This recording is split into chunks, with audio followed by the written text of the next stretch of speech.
The first Suzuki GSX S-1000 was introduced in 2015 as a sit-up street fighter version of the sports-focused GSX R superbike. For 2021, Suzuki have majorly updated the GSX S-1000. Hello and welcome to Moto Chatter. In this video, we'll look at the updates and details to the new 2021 Suzuki GSX S-1000.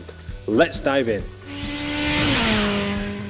The most obvious updates are to the styling. The new look of the GSX S suddenly makes the previous model look old and outdated. The new look incorporates MotoGP inspired winglets and a distinctive piggyback LED headlight design. In fact, the new GSX S-1000 has LED lights all round with new LED tail light and indicators, which also helps to modernize the overall look of the bike. The updates are not limited just to the looks. Suzuki have heavily revised the engine. It still has the same GSX R derived 990cc double overhead cam inline 4 and even carries through the same bore, stroke and compression ratios from the previous model, but Suzuki have redesigned and updated many parts of the engine. Notably, the throttle bodies have been thoroughly reworked and are now electronically controlled. The camshaft has been redesigned with new cam profiles along with new valve springs. There is a freer flowing design to the airbox and a more compact 4x2-to-1 exhaust system. These, along with a number of other tweaks and changes,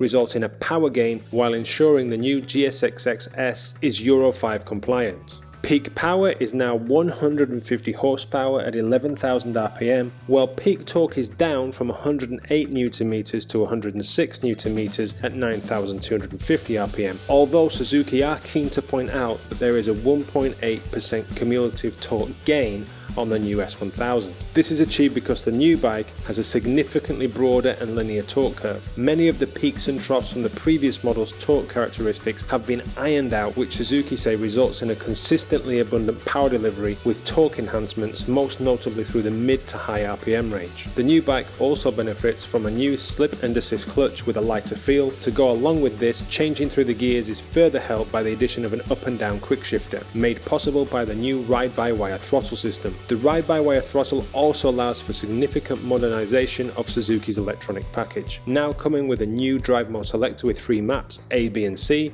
Active, Basic and Comfort. All 3 of the modes reach the same peak power, but in B and C modes the delivery of the power and throttle response is softer to allow for slippy conditions or city riding. There is an updated traction control system with 5 settings plus off. It uses an array of sensors to moderate throttle opening, ignition timing and injection rate. And there is an updated low RPM assist system for better low speed control in stop and go traffic and when pulling away. The LCD instrument panel also sees updates and is brightness adjustable. As is standard with bikes nowadays, the GSX S comes with ABS. The brakes are Brembo monoblocks which grab onto 310mm floating discs. The chassis is twin spar aluminium with an aluminium alloy swing arm derived from the GSX R. In order to aid rider control and comfort while on the bike, the handlebars are now 23mm wider and 20mm closer to the rider. You'll find fully adjustable 43mm KYB forks up front and a preload and rebound adjustable monoshock at the rear with revised settings. The wheels are cast aluminium 6-spoke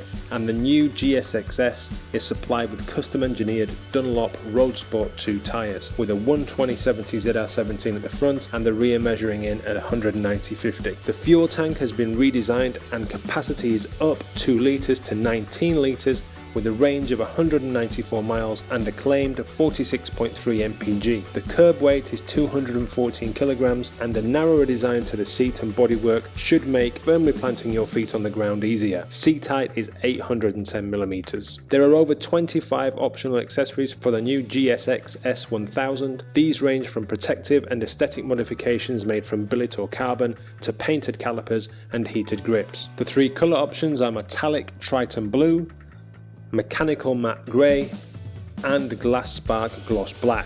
Despite the elaborate names, they all suit the bike well in my opinion, with maybe the blue being my favourite. UK pricing is £10,999, so let's call it 11 grand. In Spain it's €13,695, and in the US the dollar price is still to be confirmed. With all these updates and revisions, the new GSX S-1000 really seems to have upped its game in order to compete in the heavily contested naked sports bike sector. Although not quite packing the same power punch or carrying the high-end all-ins goodies or sophistication of some of its rivals, like the new Triumph Speed Triple 1200 RS. Check out my video on that one above. The new Suzuki GSX S-1000 doesn't carry the higher price tag either.